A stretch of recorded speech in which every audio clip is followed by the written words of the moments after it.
Carrie Underwood. Drop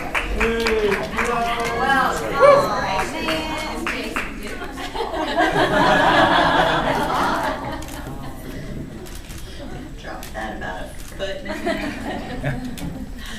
Well, let's talk about CMA Music Festival. I remember the first time that you came to this event, and you were like, oh my God, like a deer with it in a headlight. Look, how has it changed for you with the fans? I feel like there's much more of a relationship now with me and the fans, because in the beginning it was kind of like, oh, we saw her on TV, you know, so it wasn't like a background repertoire kind of, I have her CD, I've seen her in concert, I've followed her. It was so, instant in the beginning, and now I feel like we kind of have a relationship. So I feel like I can enjoy it a lot more because I was so in shock in the beginning. Yeah. Carrie, can you talk about being out there and seeing all these tens of thousands of fans after, just a month ago, the LP bill was flooded? Let's talk about Nashville recovery.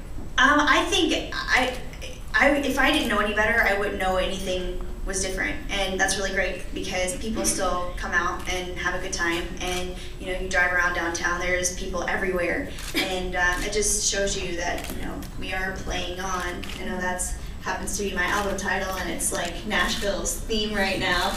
But coincidence? I think not. But it's just great to see everybody just keep on doing what we do, because that's what we know, and we can't let little water stop us. Do you have any more plans for either movies or television after the tour and everything this year? Nothing this year as far as film. There's a lot of really great projects that are in the works for the summer, musically and otherwise. But as far as me on film, no. Could you give career advice for aspiring music professionals? Sorry. I think my advice is a lot harder because I have people ask me, how did you do it? Well, I tried out for a reality television show. I tried a different route than a lot of people go because I didn't know how to do it. I didn't have anybody giving me advice. But I say, do what you do and do what you love, and take your opportunities where they come, and take them as they come. And when those doors open, don't be afraid to walk through them. The country music industry has almost always been a male-dominated industry in terms of awards. Could you talk a bit about what it feels like to win these top awards of the nights, like the Video of the Year last night and Entertainer of the Year twice? You're in such a small, exclusive category of group of female artists who have won those awards, some of which you've looked up to since winning American Idol, or since before that. Could you just talk a bit about what that feels like to win such You're a from award? Canada, aren't you? How did you know? You said a boat. Did I? About that. I recognize your kind now.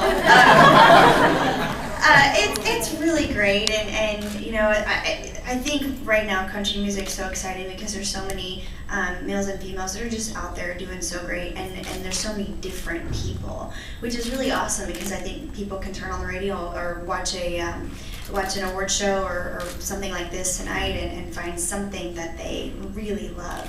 And I don't know, I just think it's really cool, and I think now, I know people talk about the days when radio people wouldn't play two females back to back, and now I hear myself and Miranda or Taylor or Kelly or whatever played back to back to back or whatever, and I think it's really cool that we're just artists now. Maybe people aren't looking so much at male and female, but just people that are out there working hard. Carrie, how do you find the time to plan a wedding, and how do you envision your wedding?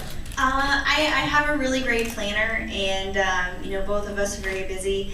I still have a tour to finish, and there's, like I said, there's a lot of great things going on this summer.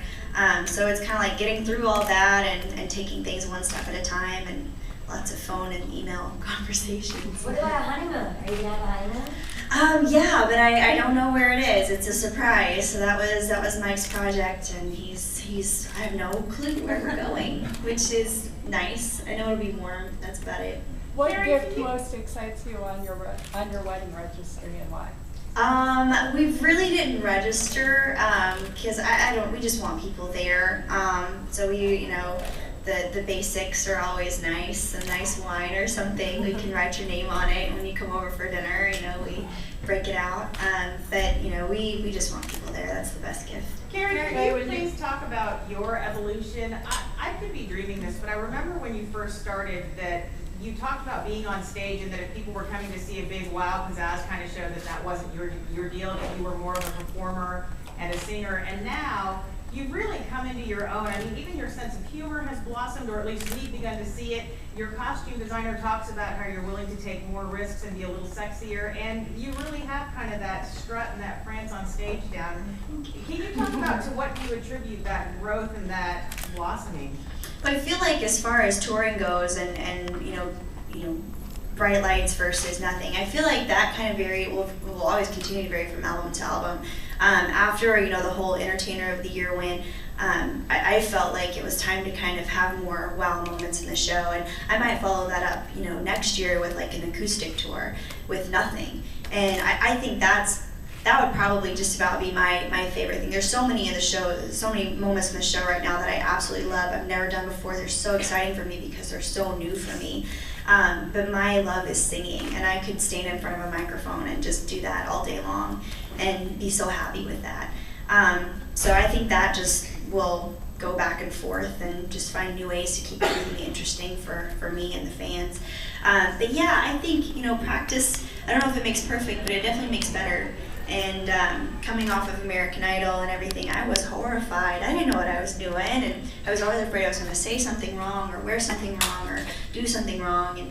And now I feel like people kind of have more of a sense of who I am and what I'm all about, so it's kind of easier to be myself. Last question, can you talk a little bit about your current single, Undo It, and where that song came from?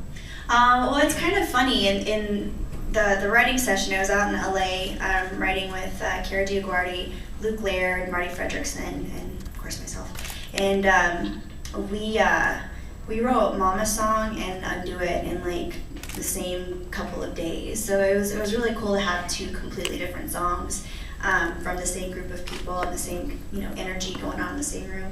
But it was just, I don't even know, the guys had their guitars out and they were just kind of playing something bluesy, and Kara's got such a great kind of R&B sense about her, and I know what works for me, and I started na-na-na-ing to whatever they were playing, and it was like, what if that was like the hook? And I was like, oh, I don't know, and before you knew it, we had Undo It, and I mean, who'd have thought, how do you write that down on paper?